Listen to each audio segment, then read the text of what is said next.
susunod na zona ng ating mahal na Pangulong BBM, lahat upcycled na ang suot, di ba? Nais ko pong mabigay pugay sa ating pong mga partners mula sa SM Supermalls, si Mr. Ronald Alan Brosas, si Mr. Timothy Jonas Cuenca, si Mr. Vincent Leo Chua, si Ms. Maria Lourdes Gaygay. Pagbati rin po sa ating esteemed panel of judges, si Ms. Zara Juan, the amazing Zara Juan Gana, si Ms. Pamela Mejia ng Happy Banks, at syempre si Mr. Eric Pineda. Sir, magandang hapon po.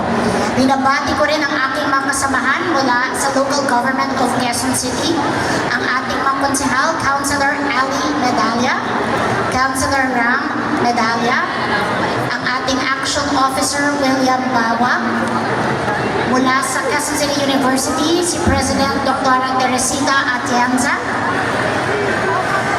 mula sa Schools Division, si Dr. Carlene Sevilla, kasama rin po ang ating mga department heads mula sa Climate Change Department po natin, si Ms. Andrea Villaroman, si Ms. Mona Celinia, at si Ms. Bianca Perez.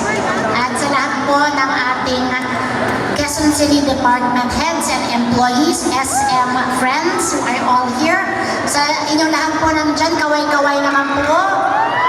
Hello sa lahat ng mga friends natin na nandito nakikiisa po sa ating advocacy at sa mga Q citizens natin. Isang makakalikasang araw sa lahat, and Happy Earth Month to everyone.